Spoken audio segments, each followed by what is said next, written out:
रात का सन्नाटा आगरा की गलियों में धीरे धीरे फैल रहा है। यमुना नदी शांत बह रही है और चांद की हल्की रोशनी में सफेद संगमरमर से बनी एक इमारत चमक रही है, ताजमहल। दुनिया इसे प्यार का प्रतीक मानती है। करोड़ों लोग हर साल इसे देखने आते हैं। लेकिन क्या आपने कभी सोचा है कि इस खूबसूरत इमारत के पीछे कोई ऐसा रहस्य भी छिपा हो सकता है जिसे सदियों से दुनिया से छुपाया गया हो? इतिहास हमें बताता है कि मुगल बादशाह शाहजहां ने 1632 में अपनी पत्नी मुमताज महल की याद में ताजमहल का निर्माण शुरू करवाया था। करीब 20 वर्षों की मेहनत, हजारों कारीगरों का श्रम और दूर दूर के देशों से मंगाए गए कीमती पत्थरों से यह मकबरा तैयार हुआ। यह कहानी जितनी सुंदर लगती है उतनी ही परफेक्ट भी दिखाई देती है। लेकिन कई इतिहासकार मानते हैं कि इतिहास अक्सर हमें पूरी सच्चाई नहीं दिखाता। समय के साथ एक और कहानी सामने आई, एक ऐसी थ्योरी जिसने ताजमहल की पहचान पर ही सवाल खड़े कर दिए। इस थ्योरी के अनुसार ताजमहल असल में एक प्राचीन शिव मंदिर था जिसका नाम था तेजो महालय। कहा जाता है कि यह इमारत मुगलों के आने से पहले ही मौजूद थी और शाहजहां ने इसे कब्जे में लेकर मकबरे में बदल दिया। ये दावा जितना चौंकाने वाला है उतना ही विवादित भी।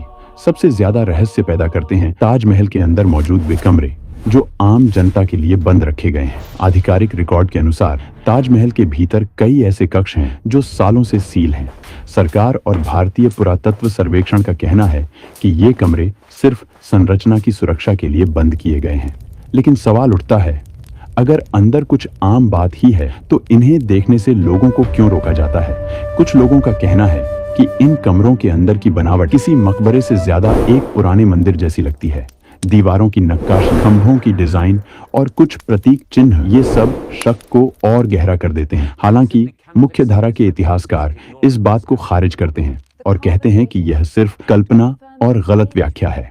लेकिन जब कोई चीज पूरी तरह सार्वजनिक नहीं होती तो उसके बारे में सवाल उठना स्वाभाविक है। इस रहस्य को और हवा मिली 20वीं सदी में, जब एक लेखक ने यह दावा किया कि ताजमहल असल में तेजो महालय था। उनकी किताब ने भारी विवाद खड़ा कर दिया। कुछ लोगों ने उनकी बातों का समर्थन किया तो कई इतिहासकारों ने इसे बिना सबूतों का दावा बताया। दिलचस्प बात यह है कि यह बहस आज तक बंद नहीं हुई।